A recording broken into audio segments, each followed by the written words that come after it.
JK செய்திகளின் இரவு நேர பிரதான செய்திகள்.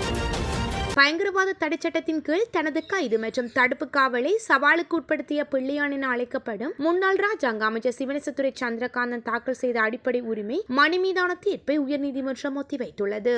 இவ்வழக்கு தொடர்பான வாய்மொழி சமர்ப்பணங்களில் விசாரணை இன்று நிறைவடைந்துள்ளது. சிவனேசத்துறை சந்திரகாந்தன் கடந்த 8/4/2025 அன்று கொழும்பிலிருந்து வந்த குற்றப்புலனாய்வு திணைக்கள அதிகாரிகளால் கட்சியின் அலுவலகத்தில் வைத்து வெளிப்படுத்தப்படாத காரணங்களுடன் கைது செய்யப்பட்டு கொழும்புக்கு அழைத்து செல்லப்பட்டிருந்தார். இந்நிலையில் அவர் பயங்கரவாத தடுப்பு சட்டத்தின் கீழ் தடுத்து வைக்கப்பட்டுள்ள நிலையில் தாம் கைது செய்யப்பட்டு தடுத்து வைக்கப்பட்டுள்ளதன் ஊடாக தமது அடிப்படை உரிமைகள் மீறப்பட்டுள்ளதாகவும் தீர்ப்பளிக்க கோரி அவர் இந்த மனு தாக்கல் செய்திருந்தார். முன்னதாக அரசியலமைப்பின் பிரிவுகளின் 12 இன்படி சட்டத்தின் முன் சமமற்ற முறையில் நடத்துதல், 12 படி அரசியல் கருத்துக்களின் அடிப்படையில் பாகுபாடு, 13 படி காரணமின்றி கைது மற்றும் 13 படி சட்டத்தின் சரியான செயல்முறை இல்லாமல் கைது ஆகியவற்றின் கீழ் இந்த வழக்கை விசாரிக்க உயர்நீதிமன்றம் முடிவு செய்திருந்தமை குறிப்பிடத்தக்கது. உலக சந்தை நிலவரங்களுக்கு அமைவாக உள்நாட்டில் எரிபொருள் விலையை அதிகரிக்க வேண்டியது தவிர்க்க முடியாதது என்று வலுசக்தி அமைச்சர் அனுர கருணாதிலக தெரிவித்தார். இலங்கை பெட்ரோலிய கூட்டுத்தாபனத்தில் நேற்று திங்கட்கிழமை நடைபெற்ற ஊடகவியலாளர் சந்திப்பின் போது அவர் மேற்கண்டவாறு குறிப்பிட்டிருந்தார். அவர் மேலும் தெரிவிக்கையில், தற்போது உலக சந்தையில் ஏற்பட்டுள்ள விலை மாற்றங்களுக்கு ஏற்ப உள்நாட்டிலும் எரிபொருள் விலையை அதிகரிக்காத பட்சத்தில் நாட்டின் எரிபொருள் விநியோக கட்டமைப்பு முழுமையாக பாதிக்கப்படும் அபாயம் உள்ளது. எனினும் பொதுமக்கள் இது குறித்து அச்சமடைய தேவையில்லை என்றும் குறிப்பிடப்பட்டுள்ளது. வருங்காலத்தில் உலக சந்தையில் எரிபொருளின் விலை குறைவடையும் பட்சத்தில் அதன் முழுமையான பயனை தங்கு தடையின்றி நாட்டு மக்களுக்கு வழங்குவதற்கு அரசு நிச்சயம் நடவடிக்கை எடுக்கும் என்றும் அவர் குறிப்பிட்டிருந்தார். இந்நிலையில் டீசல் விலை அதிகரிக்கப்பட்ட போதிலும் அதற்கு சாதகமான முறையில் பேருந்து கட்டணங்கள் உயர்த்தப்படாமை குறித்து ஆராய்ந்து தங்களது அடுத்த கட்ட நடவடிக்கைகள் குறித்து இறுதி தீர்மானம் எடுப்பதற்காக அனைத்து பேருந்து சங்கங்களின் பிரதிநிதிகளும் இன்று காலை அவசரமாக கூடி ஆராய உள்ளனர். இதேவேளை மத்திய கிழக்கு பிராந்தியத்தில் தொடரும் மோதல்கள் மற்றும் எரிபொருள் விலை உயர்வு காரணமாக நாட்டில் பணவீக்கம் 7% வரை உயரக்கூடும் என்று மத்திய வங்கி ஆளுநர் நந்தலால் வீரசிங்க தெரிவித்துள்ளார். குறுகிய காலப்பகுதியில் மத்திய கிழக்கு போர் தணியும் என கணிக்கப்பட்டிருந்தாலும் அதன் நீண்ட கால நீடிப்பு காரணமாக நாட்டின் பொருளாதாரம் கடுமையாக பாதிக்கப்பட்டுள்ளது என்றும் அவர் சுட்டிக்காட்டியுள்ளார். நேற்றிரவு ஊடகம் ஒன்றுக்கு வழங்கிய ஒளிபரப்பப்பட்ட நிகழ்ச்சியில் பங்கேற்ற போது மத்திய வங்கி ஆளுநர் நந்தலால் வீரசிங்க இந்த தகவலை வெளியிட்டுள்ளார். ஜூன் மாதத்துக்கான எரிபொருள் விலை திருத்தம் நாளை மறுநாள் அறிவிக்கப்படும் என்று லிட்ரோ நிறுவனம் தெரிவித்துள்ளது. ஜூன் 5 எரிவாயு விலைகள் திருத்தி அமைக்கப்படும் என்று லிட்ரோ நிறுவன தரப்புகள் தெரிவித்துள்ளன. மாதாந்திர எரிவாயு விலை திருத்தம் தொடர்பான அறிக்கைகள் தற்போது அமைச்சகத்திடம் சமர்ப்பிக்கப்பட்டதாகவும் கூறப்படுகின்றது. இதன்படி இறுதி அறிக்கை நாளை மறுநாள் பெறப்படும் என்றும் எதிர்பார்க்கப்படுகின்றது. உலக சந்தை நிலவும் விலைகளுக்கு ஏற்ப இந்த ஆண்டு எரிவாயு விலைகளை திருத்தி அமைக்க திட்டமிட்டுள்ளதாக லிட்ரோ நிறுவனம் தெரிவித்துள்ளது. இருப்பினும் கடந்த மாதம் லிட்ரோ எரிவாயுவின் விலையை திருத்தி அமைக்காதிருக்க அந்நிறுவனம் நடவடிக்கை எடுத்திருந்தமை குறிப்பிடத்தக்கது.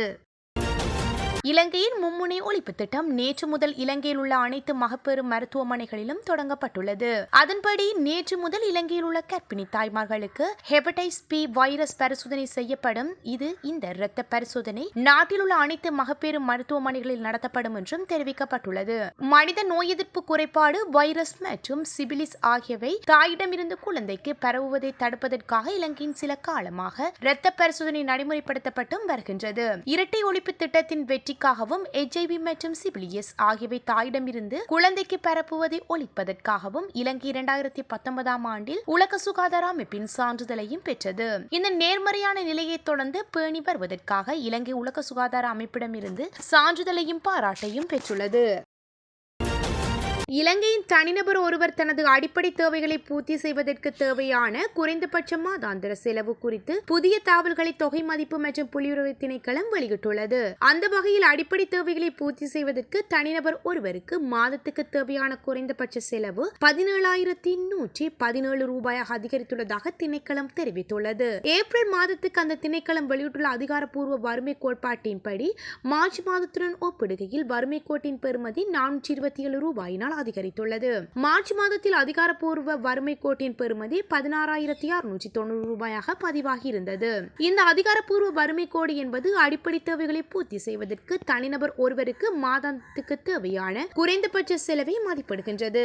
ஏப்ரல் மாதத்துக்கான அதிகாரப்பூர்வ வறுமை கோட்பாட்டின்படி அதிகபட்ச பெறுமதி கொழும்பு மாவட்டத்திலிருந்து பதிவாகியுள்ளதுடன் அது 18,461 ரூபாயாகும்.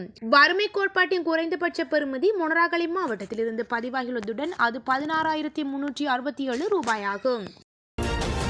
லலித்குமார் மற்றும் குகன் வீரராஜு ஆகியவர் மனித உரிமை செயற்பாட்டாளர்கள் காணாமல் போனமை தொடர்பான வழக்கில் யாழ்ப்பாணம் நீதவான் நீதிமன்றம் முக்கிய அனுமதியை வழங்கியுள்ளது.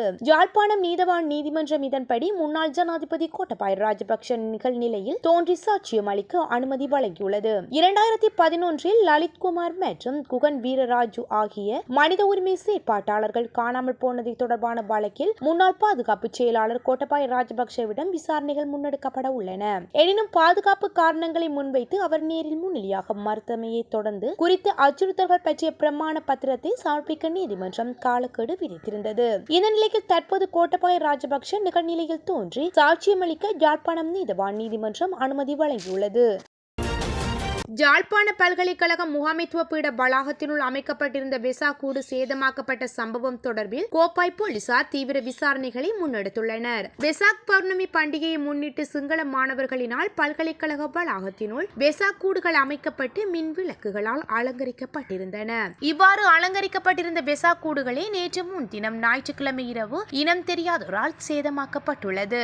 இந்த சம்பவம் தொடர்பில் பல்கலைக்கழக மாணவர்களின் கோப்பாய் போலீஸ் நிலையத்தில் முறைப்பாடு பதிவு செய்யப்பட்டுள்ளது. மாணவர்கள் வழங்கிய முறைப்பாட்டை அடுத்து சம்பவ இடத்துக்கு சென்ற கோப்பாய் போலீசார் தடயங்களை சேகரித்ததுடன் வெசா கூடுகளை சேதப்படுத்திய நபர்களை கண்டறிவதற்கு தீவிர விசாரணைகளையும் முன்னெடுத்துள்ளனர். அதேவேளை தமிழ் சிங்கள மாணவர்கள் இடையில் இன முரண்பாட்டினை ஏற்படுத்தவே இவ்வாறான நாசகரமான செயல்கள் செயற்பட்டுள்ளதாக சமூக ஊடகங்களில் பலரும் கண்டனம் தெரிவித்து வருகின்றமை குறிப்பிடத்தக்கது. ஈரானின் செறிவூட்டப்பட்ட யுரேனியத்தை அந்த நாட்டை விட்டு வெளியேற்ற வேண்டும் என்ற அமெரிக்க ஜனாதிபதி டொனால்ட் ட்ரம்பின் விருப்பத்தை நிறைவேற்றுவது கடினமானது ஆனால் சாத்தியமற்றது அல்ல என்று சர்வதேச அணுசக்தி முகாமையின் தலைவர் ரஃபேல் குரோஷி தெரிவித்துள்ளார். சர்வதேச ஊடகம் ஒன்றுக்கு அளித்த நேர்காணல் ஒன்றிலே அவர் இந்த விடயத்தினை குறிப்பிட்டுள்ளார். ஈரானிடம் தற்போது சுமார் 60% வரை செறிவூட்டப்பட்ட மதிப்பிடப்பட்ட 440 கிலோகிராம் யுரேனியம் உள்ளதாக கூறப்படும் நிலையில் அதனை வெளிநாட்டிற்கு நகர்த்துமாறு டொனால்ட் ட்ரம்ப் பல பரிந்துரைத்துள்ளார். இது குறித்து கருத்து தெரிவித்துள்ள இவர் இந்த நடவடிக்கை அவ்வளவு எளிதானது அல்ல. ஏனெனில் இந்த யுரேனியம் வாயு வடிவில் உள்ளதுடன் அதிகளவில் மாசுகளை ஏற்படுத்தக்கூடியது. எனவே இதனை கையாள்வது எளிதான காரியமல்ல என்றும் அவர் விளக்கியுள்ளார். மேலும் இதற்கு மாற்றாக அந்த யுரேனியத்தை வீரியம் குறைந்த வடிவத்துக்கு மாற்றும் கலப்பு நீக்கம் செய்யும் முறை குறித்தும் ஆலோசிக்கப்பட்டு வருவதாக அவர் கூறியுள்ளார். தற்போது நடைபெற்று வரும் நேரடி பேச்சுவார்த்தை மேசைகளில் சர்வதேச அணுசக்தி முகாமை நேரடியாக பங்கேற்கவில்லை என்ற போதிலும் குரோசி தொடர்பாக தெஹ்ரான் மற்றும் வாஷிங்டனுடன் தனித்தனியாக தொடர்பு கொண்டு பேசி வருவதாகவும் தெரிய வருகின்றது.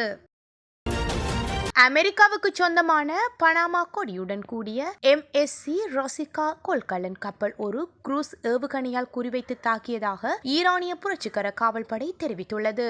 ஓமானுக்கு அருகே ஈரானிய கப்பல் ஒன்றின் மீது நடத்தப்பட்ட தாக்குதலுக்கு பதிலடியாகவே புரட்சிகர பாதுகாப்பு படை இந்த நடவடிக்கை எடுத்துள்ளதாக ஈரானிய ஊடக செய்தி வெளியிட்டுள்ளது.